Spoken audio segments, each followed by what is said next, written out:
नमस्कार, मैं हूं कुमार गजेंद्र। जनपद ऑन द स्पॉट में आपका स्वागत है। हमारे एक दूसरे social media platform podcast with Kumar Gajendra में भी आपका स्वागत है। थोड़ा सा साथियों मैं आपको अपने बारे में बता देता हूं।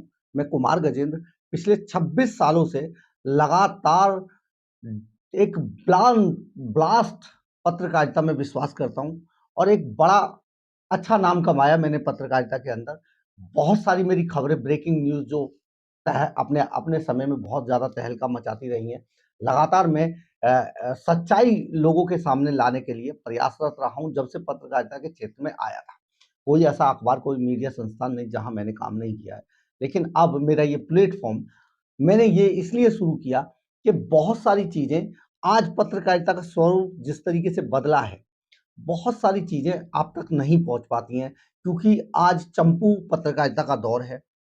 पत्रकारों को जो एडिटर हुआ करते थे पहले, वो अब मैनेजर बन चुके हैं, एडिटर नहीं है। और पत्रकारों को पूरी तरीके से उनकी अपनी जो पत्रकारिता है, असल पत्रकारिता, उसको दबाने के लिए इस्तेमाल किया जाता है। लेकिन मैं ना कभी दबा, ना कभी रोका। मैंने जो सही था, उसको जनता के सामने लाया। आज भी मैं यही काम कर रहा हूँ। मैंने अपना ये सोशल मीडिया प्लेटफ़ॉर्म इसीलिए शुरू किया था और आज मैं आप सब लोगों के अ, साथ की वजह से, आप लोग सब लोगों के सहयोग से एक बार फिर बहुत बड़े मुकाम पे पहुँच गया हूँ। इसके लिए मैं आप सबका शुक्रिया, तहे दिल से शुक्रिया करना चाहता हूँ।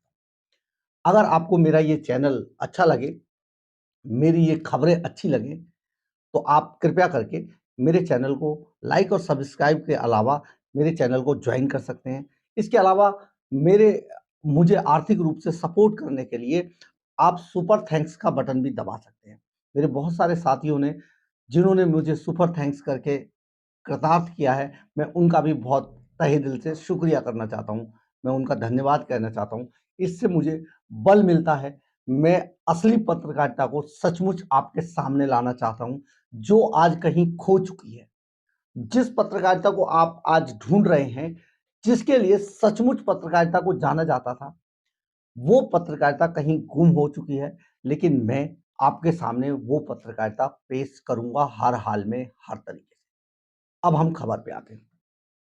आज दिल्ली के अंदर जो भ्रष्टाचार को मिटाने के लिए जो लोग आए थे, उन्होंने एक ऐसे भ्रष्टाचारी को, जिस पर करप्शन के बहुत संगीन चार्ज थे, सुप्रीम कोर्ट ने, हाई कोर्ट ने भी जिस पर टिप्पणी की है, ईडी ने जिसको मास्टरमाइंड बताया है, उसी संजय सिंह को अरविंद केजरीवाल साहब ने आम आदमी पार्टी के टिकट पर राज्यसभा भेज दिया। देश के इतिहास में सबसे बड़ा दुखद दुखद पल था कि एक भ्रष्टाचारी को, जिस पर करप्शन के चार्ज लगे हों, और वो भी बहुत बड़े करप्शन के चार्ज, ये जो शराब नीति थी, उसको बदलने में जिस तरीके से आबकारी घोटाले से जुड़े मनी लॉन्ड्रिंग के मामले में ये भ्रष्टाचार से घिरे हुए थे संजय सिंह, और सचमुच एक करप्ट राजनीति का चेहरा है, इसके लिए पहचाने जाते हैं। अगर वो राज्यसभा चला गया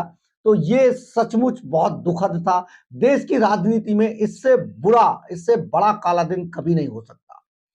आप समझिए कि एक एक इंसान जिस पर एक एफआईआर लॉन्च हो जाती है बहुत छोटे मामले की, मैं कहता हूं क्रिमिनल केस में 107 151 का अगर मुकदमा भी दर्ज हो जाए, लड़ाई झगड़े का एफआईआर दर्ज हो जाए, तो उस आदमी को सरकारी नौकरी नहीं मिलती है जब तक वो उस एफआईआर को क्वेश ना करा दे। लेकिन राजनीति का भयानक चेहरा आप देखिए। ये जो भयानक चेहरा है, इसको कालिक पोतने वाले जो अरविंद केजरीवाल एंड कंपनी के लोग हैं, उनका करप्शन देखिए, उनके करप्शन का करामात देखिए कि उन्होंने उसी संजय सिंह को, जिस पर इतने गंभीर आरोप थे और इतने लंबे समय से वो जेल के अंदर बंद है, तिहाड़ जेल में, कोर्ट उन्हें, कोई भी कोर्ट नीचे से ऊपर तक कोई कोर्ट उन्हें जमानत नहीं दे रही। ऐसे आदमी को राज्यसभा भेज देना बहुत दुखद था। ये काला अध्याय था देश के अंदर। स्वतंत्रता के बाद सचमुच इससे बुरा दिन किसी राजनीति के लिए नहीं हो सकता, क्योंकि ये पहला मामला था कि किसी को राज्यसभा ऐसे आदमी को भेजा गया हो जो तिहाड़ जेल के अंदर बंद था। अभी तक लोकसभा में बहुत सारे कई ऐसे लोग होते थे जो जेलों के बंद होते थे, अंदर से चुनाव लड़ते थे और चुनाव जीतने के बाद वो सदन में पहुंच जाते। लेकिन राज्यसभा में किसी आदमी को किसी पार्टी के टिकट पे भेजा गया, वो भी तब जब वो तिहाड़ जेल के अंदर बंद था। करप्शन के बहुत गंभीर मामले थे। ये सिर्फ और सिर्फ आम आदमी पार्टी के भ्रष्टाचार को उजागर करता है कि कितने भ्रष्ट लोग, कितने गंदे लोग हैं राजनीति के अंदर। तो वही संजय सिंह जब आज राज्यसभा में शपथ लेने के लिए पहुंचे, तो संजय सिंह को जो सभापति हैं जगदीप धनखड़, उन्होंने आज शपथ लेने से इनकार कर दिया। ये अपने आप का इतिहास के अंदर सचमुच ये पहला मामला है और ये लिखा जाएगा। और जगदीप धनखड़ जैसे आदमी को, जगदीप धनखड़ जैसे व्यक्तित्व को सचमुच सदियों तक इतिहास के अंदर याद किया जाएगा कि उन्होंने एक ऐसे करप्ट आदमी को सदन के अंदर, उच्च सदन में, हमारा जो सबसे पवित्र मंदिर है लोकतंत्र का, उसके अंदर आज शपथ लेने से रोक दिया और यह कहते हुए मना कर दिया कि आपका मामला अभी विशेषाधिकार समिति के पास है, आप शपथ नहीं ले सकते। बहुत जबरदस्त मामला था, बहुत जबरदस्त डिसीजन था। और ऐसी राजनीति में इतने इतने अच्छे और स्ट्रांग लोग कम ही देखने को मिलते हैं जैसे जगदीप धनखड़ है। बहुत गजब की पर्सनैलिटी, बहुत गजब के राजनीतिज्ञ। सचमुच उन्होंने आज इस काले इतिहास को ऐसे स्वर्ण अक्षरों में बदल दिया, ये कहकर कि आप सभा में, आप उच्च सदन में शपथ नहीं ले सकते हैं। संजय सिंह का रोका जाना बहुत जरूरी था, कानूनी तरीके से, नैतिकता से, लोकतंत्र को बचाने के लिए बहुत जरूरी था ऐसे आदमी को शपथ ना लेने देना जो बहुत करप्शन के गंभीर चार्जों में घिरा हो और तिहाड़ जेल के अंदर बंद हो।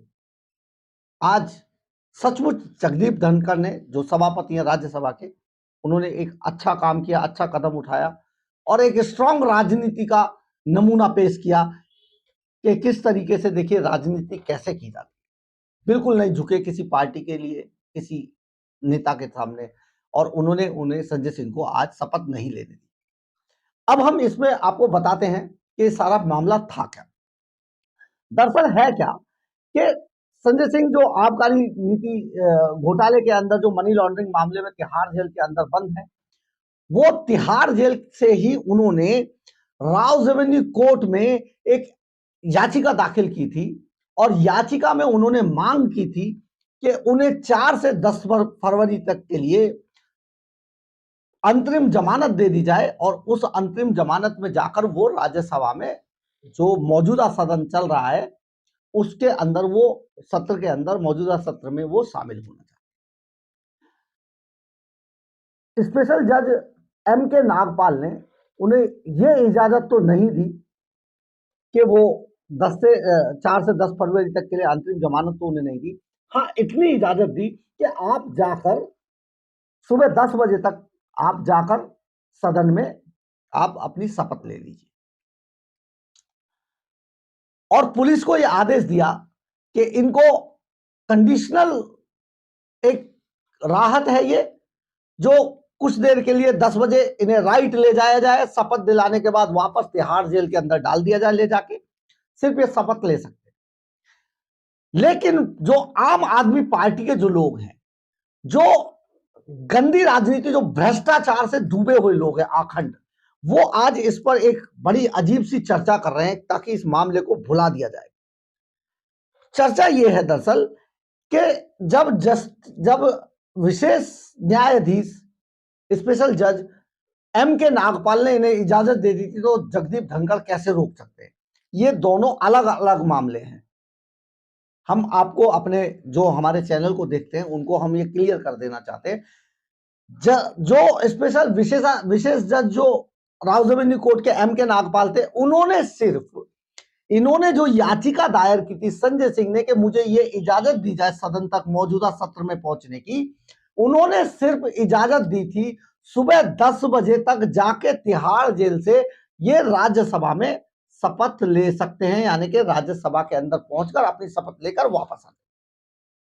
लेकिन जो जगदीप धनखड़ ने जो सभापति ने इनको शपथ लेने से रोक दिया, वो उनका मामला अलग था और इनका मामला अलग था। इन्होंने सिर्फ जाने की इजाजत दी थी, लेकिन जो शपथ लेने का जो अधिकार है, दिलाने का अधिकार है, वो राज्यसभा के सभापति जगदीप धनखड़ था और उन्होंने ये मामला विशेषाधिकार समिति को पहले ही भेज दिया था कि आप इसमें देखिए कि क्या कोई राज्यसभा जैसे उच्च सदन में, इतने पवित्र मंदिर में लोकतंत्र के, क्या कोई इस तरीके का लुटेरा चोर उचक्का आ सकता है? तो किसी चोर उचक्के को इतने पवित्र मंदिर में ना आने दिया जाए, क्योंकि वो इतना बड़ा लुटेरा है, डाकू है। उसको अगर आप आने देते हैं तो मंदिर ये गंदा हो जाएगा, ये कलंकित हो जाएगा। इसलिए उन्होंने संजय सिंह को शपथ लेने से रोक दिया। ये एक बड़ा मामला था और सचमुच देश के अंदर जिस तरीके की बातें थी, ये दोनों बातें, शपथ लेना और राज्यसभा जाने की इजाजत देना, ये दोनों अलग अलग बातें थी। कृपया करके इसको एक साथ जोड़ के ना देखें। जो लोग एक साथ जोड़ के देखते हैं, सचमुच वो या तो बात समझ नहीं पा रहे हैं या इसी तरीके के लुटेरे चोर उचक्कों को वो सह देते हैं। तो ये एक बड़ा मामला आज होते होते रह गया और संजय सिंह बिना शपथ लिए दोबारा जेल में डाल दिए गए ले जाकर। ऐसा ही आदेश था स्पेशल जज एम के नागपाल का। ये सारी चीजें अलग अलग हैं और ये बहुत आज ऐतिहासिक दिन था। संजय सिंह, क्योंकि अगर शपथ कोई और होता तो शायद शपथ दिला देता, लेकिन वहां राज्यसभा की कुर्सी पर जगदीप धनखड़ जैसे लोग हैं जो इतने लंबे समय तक राजनीति के अंदर रहकर बेदाग हैं और अब साफ सुथरी राजनीति के लिए जाने जाते हैं। बहुत विद्वान आदमी, बड़े पढ़े लिखे हैं और उन्होंने आज जो किया वो ऐतिहासिक है। देश के इतिहास में सचमुच इसे स्वर्ण अक्षरों में लिखा जाएगा और इसे याद किया जाएगा। ये बहुत बड़ा मामला है। याद कीजिए आप, एक हमारे देश के इतिहास में, लोकतंत्र के इतिहास में, जो निर्वाचन आयोग के जो बने थे वो टी.एन. शेषन साहब, जिनके ऊपर निर्वाचन आयोग का जिम्मेदारी थी। टी.एन. शेषन को साहब को हमेशा देश के इतिहास में याद किया जाता रहेगा कि उन्होंने निर्वाचन आयोग को चलाकर दिखाया और उन्होंने बड़े बड़े काम किए। आप जरूर उनको पढ़िएगा, देखिएगा कि टी.एन. शेषन साहब राजनीति के कितने बड़े पुरोधा थे और उन्होंने जब निर्वाचन आयोग को चलाया तो वो भी कितना जबरदस्त चलाया कि उन्हें देश के इतिहास में याद किया जाता रहेगा। इसी तरीके से जगदीप धनखड़ साहब को भी जरूर याद किया जाएगा, क्योंकि वो साफ सुथरी राजनीति, वो भी लोकतंत्र के उच्च सदन में, राज्यसभा के अंदर देखना चाहते हैं। इसीलिए आज संजय सिंह राज्यसभा सदस्य की शपथ नहीं ले सके। अगर आपको हमारी खबर अच्छी लगे तो आप इसे लाइक, सब्सक्राइब और शेयर जरूर कीजिएगा। कमेंट्स बॉक्स में अपनी राय जरूर लिखिएगा, इससे हमें ऊर्जा मिलेगी। जय हिंद, जय भारत।